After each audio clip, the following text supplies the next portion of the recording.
Buenas noches, mi amigos.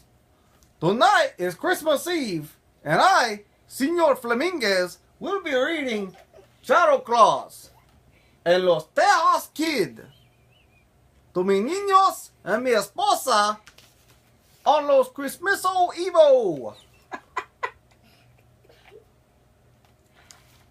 Just in case you were wondering,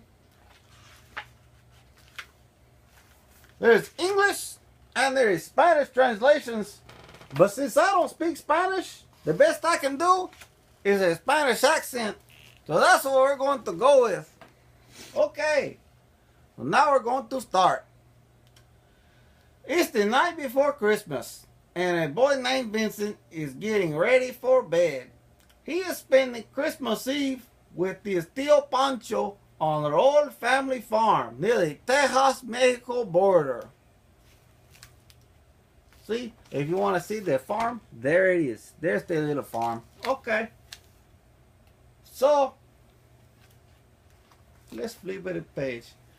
He is tired from milking the cows and feeding the chickens, but as soon as he shuts his eyes, he hears footsteps up on the roof. Thump, thump, thump. Who is there? He hears his tío Pancho yelling. Vincent looks out the window. His uncle is climbing up the ladder, and Vincent puts on his boots and runs outside. Quietly, he follows his Uncle Theo up the ladder. It doesn't say if he's wearing pony boots or not, but that's the little boy Vincent. You see him there? Okay. I think he's wearing pony boots. If I was little Vincent, I'd be wearing pony boots. Aye! Vincent has to cover his mouth to keep from screaming. His uncle is on the roof talking to Santa Claus. Cousin Santa Claus, Tío Pancho cries. They give each other a big abrazo. Vincent is stunned. My Uncle Pancho and Santa Claus are primos. I need your help, primo, says Santa Claus. The border across the Rio Grande is too long for an old man like me, especially when I need to deliver presents to every single corner of the world. Can't you help me? See, there they are, the primos. That's the Tío Pancho, and Santa Claus, primos. See, okay. Turn the page. Tío Pancho frowns. Would I have to wear a red and white suit? Not even, Santa says. You can wear the mariachi outfit you wore back in your singing days. But I was a lot younger and thinner then. Never mind, that's the Santa Claus. He grabs Tío Pancho's hand, and in the blink of an eye, they slip down the chimney together like magic. See, there it is. They're slipping down the chimney together. Oh, something happened. But they're slipping down the chimney together like magic. It's okay. Things fall off. It's okay. Vincent hurries down the ladder and he peeks through the window. His tío is already wearing his old mariachi outfit. His belly is about to split his pants wide open. That fancy coat is coming apart at the seams. Even Uncle Pancho's most trusted guitar, La Little Lulu, is missing several of his strings. See, that's Tío Pancho, and La Little Lulu is missing several strings. It's okay though. It's okay. It's gonna make it work. I got this feeling. It's gonna put on some pony boots, and that thing's gonna work like a charm. And your wagon? Asked Santa Claus. Where is it? The old broken down wagon is in real bad shape. With a wave of his hands, Santa turns it into a brand new wagon, and it's as white as a cloud. Say, primo, where are those little burros of yours? So basically, see, Santa Claus, he takes Tío Pancho's wagon and he turns it into a real short. And now he's looking for some burros. So, the burros are eating hay in a warm corner of the barn. Santa Claus touches each burro's head and suddenly, Lucha Libre mask and tiny caps appear on them. Rejo, Jaime, Freddy, and little Joey. From this day forth, you'll be known to the world as the Carnival of Flying Burros, says Santa Claus. The burros rise up in the air and their feet no longer touch the floor.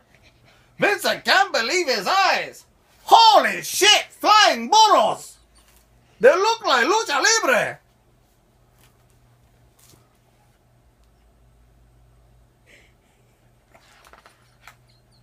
That's crazy! And last but not least, you'll never run out of presents. See this sack filled with magic dust? Okay, cool. Santa Claus is on the border with a sack full of magic dust? Okay, maybe this isn't such a joke. Okay, well, whatever, it doesn't matter. And last but not least, you'll never run out of presents. See this sack filled with magic dust? When you come to a house, just reach in and pull out the perfect gift for any boy and girl. What do you say, Primo? Will you do it? Will you help me? Till Pancho smiles at his cousin Santa Claus and says, Seguro, Primo. He declares proudly, I will help you. See, there he is. The primos with their bags full of magic dust. See, Mom.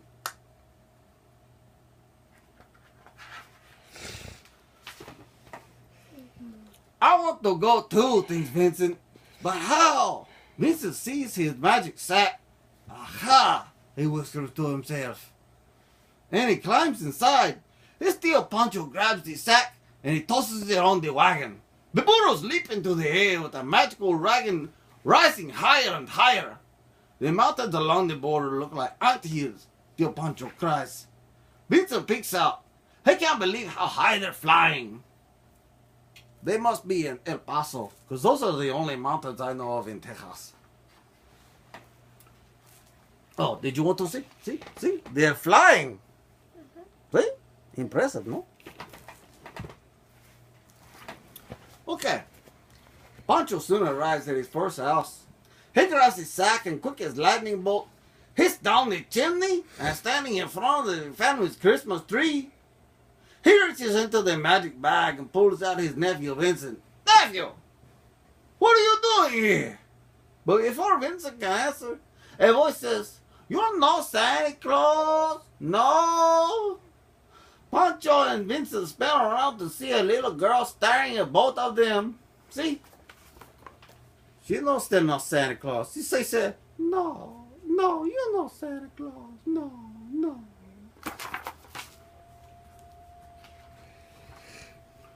Well, it's true. I'm not Santa Claus, whispered Pancho. But I am his Mexican cousin.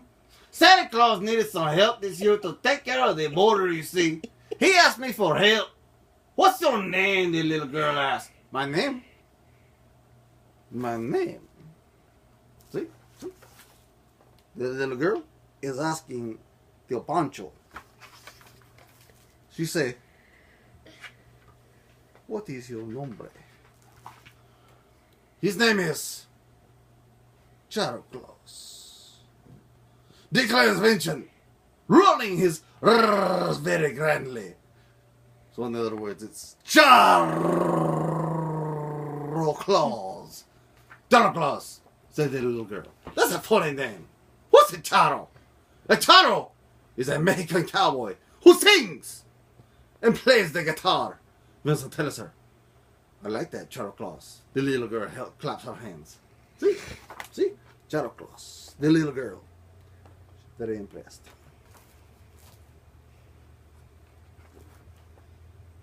On that Christmas Eve, Vincent helps his Tio Pancho deliver toys to all the boys and girls who live along the Tejas Mexico border. Not even rain or cloudy skies or walls or wire fences keep them from crossing back and forth to El Paso, to Ciudad Juarez, to Roma and Miguel, Alamán, to Rio Grande City, and Camargo, I don't know how to say it.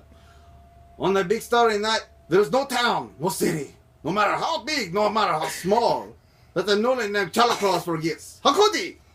The border is his home.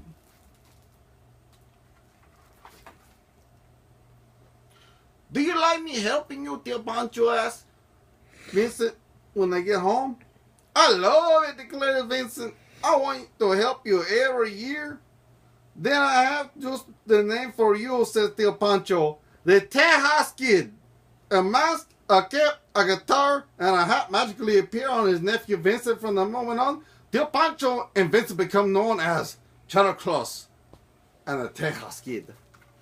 If you'll notice, there is the Tejas Kid. See? See? See? Yes? Impressed, no? Alright.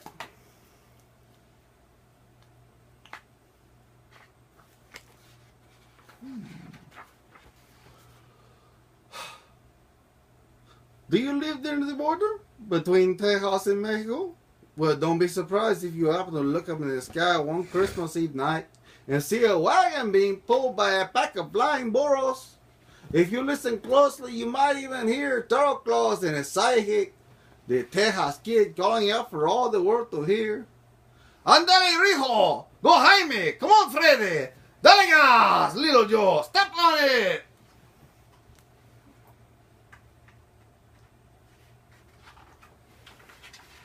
That's what they say.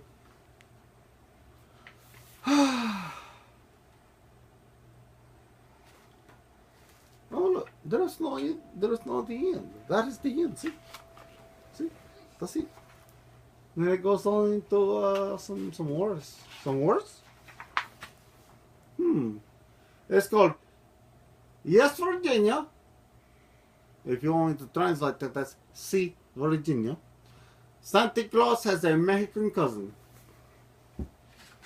And there you go with that. That's the end.